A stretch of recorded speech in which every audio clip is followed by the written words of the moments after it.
di segmen khusus podcast Ruang Miku, Maluku Cerdas Memilih. Dan tadi ya sebelum break kita udah melempar pertanyaan kepada Pak Zubair terkait dengan antusiasme dari anak-anak muda untuk pemilu 2024 ini seperti apa?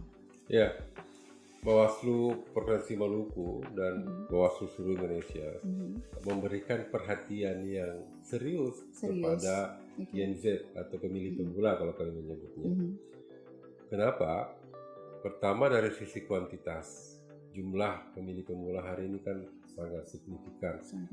Di Provinsi Maluku sendiri dari 1.341 12 orang total pemilih untuk ke tahun 2024 itu sebanyak 411.002 orang atau 30,65% adalah Gen Z atau pemilih pemula.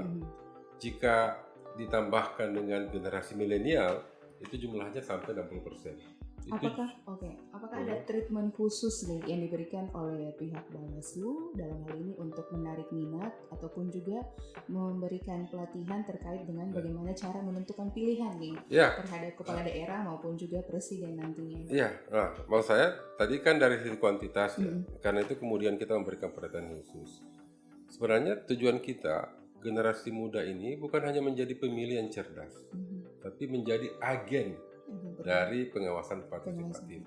Dari tahun 2020, Bawaslu melaksanakan sebuah program yang disebut dengan Sekolah Kader Pengawas Partisipatif. Program SKPP ini telah kita lakukan dari tahun 2020, 2021, 2022 dan cukup banyak pesertanya. Jadi kita punya kader hari ini sudah tersebar di seluruh kabupaten kota, seluruh kecamatan. Yang kita harap nanti mereka menjadi agen mitra Bawaslu dalam memberikan sosialisasi kepada masyarakat terkait dengan pentingnya setiap orang menjaga pemilu ini tetap berintegritas. Jadi bukan hanya sekedar menjadi pemilih, tetapi juga menjadi pengawas pemilu. Karena kalau tidak ada partisipasi dari masyarakat, khususnya lebih spesifik lagi ke Gen Z yang sangat boleh dibilang tuh cepat juga untuk berpengaruh ya, dan juga dipengaruhi gitu oleh entah itu konten di sosial media maupun juga mungkin di kalangan masyarakat yang memang di situ ada calegnya, bisa aja melakukan pendekatan-pendekatan untuk merubah gitu ya paradigma mereka terhadap pemilu maupun juga pilihannya mereka nanti ke depan. Terkait dengan masa kampanye nih Pak, 75 hari kan. Sejauh ini pengawasannya itu dalam bentuk apa aja yang dilakukan oleh pihak Bawaslu? Kampanye kan baru mulai hari ini ya. Tapi kalau kita merujuk misalnya ke aturan yang ada ya, PKPU 15 tahun 2023 di pasal 79 itu ada aturan yang membolehkan partai politik dan peserta pemilu persorangan yaitu DPD melakukan sosialisasi. Kita sudah melakukan pengawasan sejak aturan itu keluar dan mungkin bisa dibaca di media bahwa Bawaslu telah melakukan beberapa kali penegakan aturan terkait dengan larangan-larangan yang dilanggar. Kita tertibkan alat peraga kampanye yang belum waktunya dan itu sudah menunjukkan bahwa kita bekerja. Himbauan-himbauan kita sampaikan, kemudian beberapa waktu yang lalu juga kami menandatangani sebuah MOU bersama dengan seluruh OKP tingkat provinsi di Maluku. Kami juga telah menandatangani MOU dengan induk media di Maluku, dengan KPID, dengan Ikatan Jurnalis Televisi Indonesia, dengan AJI dan sebagainya. Kami terus mengembangkan itu dan terakhir di tanggal 24 kemarin kami melakukan apel siaga. Di apel siaga itu kami mengundang semua pimpinan partai politik untuk menandatangani fakta integritas pemilu damai. Ya, jadi itu yang kami lakukan dan hari ini kita mulai mengawasi tahapan kampanye. Mudah-mudahan kampanyenya berjalan dengan baik.